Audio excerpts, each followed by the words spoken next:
मेरे YouTube channel astro Naresh पर आपका स्वागत है। नमस्कार, मैं हूं नरेश कुमार। सबसे पहले उन दर्शकों का शुक्रिया जिन्होंने पेज को सब्सक्राइब किया है, जो वीडियोस के ऊपर कमेंट कर रहे हैं और इसको लाइक कर रहे हैं। यदि आप पहली बार पेज पर आए हैं तो आप इसे प्लीज़ सब्सक्राइब करें और यदि कंटेंट अच्छा लगता है तो इसे शेयर ज़रूर करें। बात हो रही है गुरु के गोचर की। 2023 में गुरु का गोचर कैसा रहेगा विभिन्न राशियों के लिए। सबसे पहले बात करेंगे कि गुरु के जो 2023 का है वो शेड्यूल क्या है। गुरु 22 अप्रैल को जो है वो मेष राशि में गोचर करना शुरू करेंगे। अभी फिलहाल वो मीन राशि में गोचर कर रहे हैं। गुरु का गोचर 22 अप्रैल को होगा, लेकिन इससे पहले 31 मार्च को गुरु अस्त हो जाएंगे और 30 अप्रैल को उदय होंगे। यानी कि गुरु का जो गोचर हो रहा है वो अस्त अवस्था में हो रहा है और गोचर होने के 8 दिन बाद यानी कि 30 अप्रैल को वो उदय होंगे। इस बीच 4 सितंबर को गुरु जो है वो वक्री हो जाएंगे और 31 दिसंबर को मार्गी होंगे।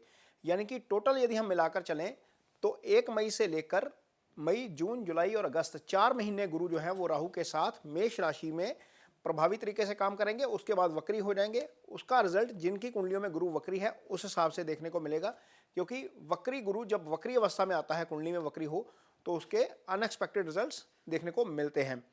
तो गुरु जो होते हैं वो इसलिए उनका गोचर अहम है क्योंकि गुरु कुंडली में 12 में से 9 घरों को डोमिनेट करते हैं।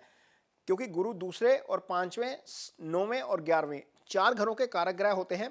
दूसरा घर आपका धन स्थान है, दूसरा घर आपका बैंक बैलेंस है, दूसरा घर आपका कुटुंब स्थान है।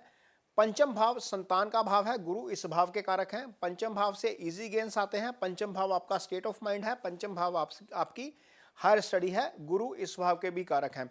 9वां स्थान जो होता है वो कुंडली में अध्यात्म का भाव होता है, इसे भाग्य स्थान कहते हैं, गुरु इस भाव के भी कारक हैं। 11वां भाव कुंडली में वृद्धि का भाव है, आय का भाव है, गुरु यहाँ के भी कारक हैं। यानी कि 4 भावों का गुरु के पास जो है वो गुरु कारक है। 4 भावों के 3 जो हैं गुरु की दृष्टियां होती हैं। 2 कुंडली में 2 घर जो होते हैं वो गुरु के स्वामित्व वाले घर होते हैं। जहां पर आपकी धनु और मीन राशि होती है वो गुरु के भाव होते हैं आपकी कुंडली में। ये डिपेंड करता है कि आपकी कुंडली कौन से लगन की है। तो लिहाजा 12 में से 9 घर सीधे सीधे 75% वाला मामला है, यहाँ पर गुरु डोमिनेट करते हैं और इसीलिए ये ट्रांजिट जो है वो बहुत अहम है। अब बात करेंगे मीन राशि के जातकों की। मीन राशि के जातकों के लिए गुरु का गोचर 2023 में क्या परिणाम लेकर आएगा, ये जानने की कोशिश करते हैं। फिलहाल गुरु का गोचर लगन में ही हो रहा है, यानी कि राशि के ऊपर से ही हो रहा है। ये शुभ गोचर नहीं है, लेकिन जैसे ही गुरु दूसरे भाव में गोचर करना शुरू करेंगे ये शुभ गोचर में आ जाएंगे। सबसे पहले आप समझिए कि यहाँ पर शुभ गोचर क्यों है और आपको इसका क्या फायदा होगा।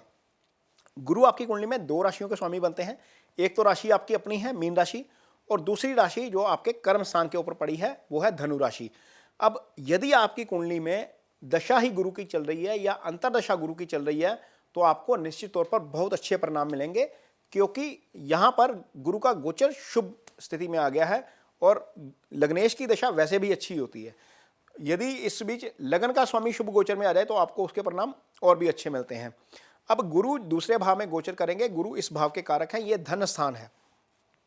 जब धन स्थान से गुरु गोचर करते हैं तो सबसे पहले 5वीं दृष्टि के साथ देखते हैं 6ठे भाव को। अब क्यों शुभ कहा गया, क्योंकि इसकी दृष्टि ऐसी जगह पर जाएगी इन गुरु की कि आपको वहां से संबंधित फल जो है वो अच्छे मिलने शुरू हो जाएंगे।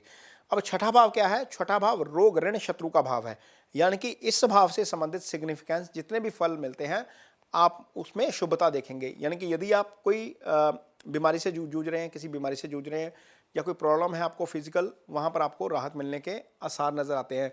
यदि कोई मुकदमा चल रहा है तो वहाँ पर भी हो सकता है कि आपको राहत मिले गुरु के इस गोचर के दौरान। यदि आप कर्ज में डूबे हुए हैं, 6ठा भाव कर्ज का भी भाव है, यदि कोई कंट्रोवर्सी चल रही है तो वहाँ पर आपको राहत मिलेगी गुरु की दृष्टि के कारण। देखिए 6ठे भाव से संबंधित कितने सारे फल हैं जो गुरु की शुभ दृष्टि में आने के कारण आपको अच्छे फल देने शुरू करेंगे मीन राशि के जातकों के लिए। अब गुरु की जो 7वीं दृष्टि पड़ेगी वो पड़ेगी अष्टम स्थान के ऊपर। अष्टम स्थान क्या है? आपका sudden loss, sudden profit, accident, आपकी रिसर्च, सारा अष्टम भाव से आता है। आपकी सीक्रेसी अष्टम भाव से आती है। यदि आप रिसर्च के स्टूडेंट हैं तो वहाँ से भी वो भी अष्टम भाव से है। तो इस भाव के सिग्निफिकेंस एक्टिव हो जाएंगे गुरु की दृष्टि यहाँ पर पड़ने से। यदि आपको कोई लंबी बीमारी है या कोई ऐसी समस्या से जूझ रहे हैं जो लंबी बीमारी से में कन्वर्ट हो सकती है, वहाँ पर आपको राहत मिलने के आसार हैं, क्योंकि अष्टम पर गुरु की दृष्टि जाएगी। यदि आप का संबंध अपने इन लॉज के साथ कोई कुछ गड़बड़ चल रही है या कुछ प्रॉपर्टी को, पेरेंटल प्रॉपर्टी को लेकर कोई भी इशू चल रहा है, वहाँ पर भी आपको राहत के आसार हैं, क्योंकि गुरु की दृष्टि अष्टम भाव के ऊपर जा रही है। अष्टम भाव के आपको अब अच्छे फल मिलने शुरू हो जाएंगे। गुरु जब दूसरे भाव में बैठते हैं तो नौवीं दृष्टि से आपके कर्म स्थान को देखते हैं, वहाँ पर गुरु की अपनी ही राशि पड़ी हुई है। जब कर्म स्थान को देखते हैं तो कर्म क्या है, वो आपका नित्य कर्म, जो आप जॉब करते हैं, जो आपका प्रोफेशन है, जो आप फ्रीलांस काम करते हैं, जो आप कारोबार करते हैं, कोई पार्टनरशिप में काम करते हैं, किसी भी तरह का आप कारोबार करते हैं, चाहे वो सर्विस है, चाहे वो फ्रीलांस है, जो भी आप काम करते हैं वो सारा 10वें भाव से आता है। वहाँ पर जब गुरु की दृष्टि जाएगी तो वो सारे काम जो हैं वहाँ पर आपके अच्छी तरीके से होने शुरू हो जाएंगे। आपको कम एफर्ट लगाने पड़ेंगे, आपका वर्क प्लेस के ऊपर डोमिनेंस बढ़ेगा, आपकी जो है एक्सेप्टेंस जो है वर्क प्लेस के ऊपर बढ़ेगी, आप अपना प्रभाव बढ़ता हुआ देखेंगे इस 1 साल के दौरान। ऐसा भी हो सकता है कि आपको बहुत ज़्यादा रिस्पेक्ट मिले और बहुत ज़्यादा प्रमोशन भी मिल जाए, क्योंकि 10वें भाव के ऊपर गुरु की दृष्टि पड़ रही है। तो ये मीन राशि के जातकों को गुरु की दृष्टि का असर होगा। यदि दशा, अंतरदशा या महादशा अच्छी चल रही है और गुरु की चल रही है तो लगन को बहुत फायदा होगा, क्योंकि लगन सेल्फ है। ये सारे भाव जो हैं वो लगन को ही फायदा देते हैं जाकर। जब लगन का स्वामी ही शुभ गोचर में आ जाता है तो आपको निश्चित तौर पर उसका फायदा होता है।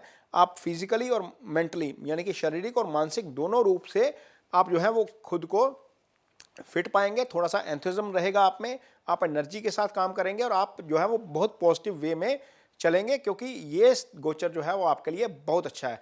हालांकि मीन राशि के जातकों पर शनि की 7.5 चल रही है, लेकिन ये राशि ऐसी है जिस पर शनि की 7.5 का असर नहीं होता, क्योंकि ये जल तत्व की राशि है। ये भी आपको ध्यान में रखना पड़ेगा, इसको लेकर टेंशन मत लीजिएगा। तो ये मीन राशि के लिए गुरु का गोचर है 2023 के लिए, जिसका आपको शुभ परिणाम निश्चित तौर पर मिलेगा। ये वीडियो आपको कैसा लगा, इस पर कमेंट बॉक्स में मुझे अपनी राय जरूर दीजिए। यदि ये वीडियो अच्छा लगता है तो इसे शेयर जरूर करिए और लाइक जरूर करिए। इसके साथ ही मुझे दीजिए इजाज़त। नमस्कार।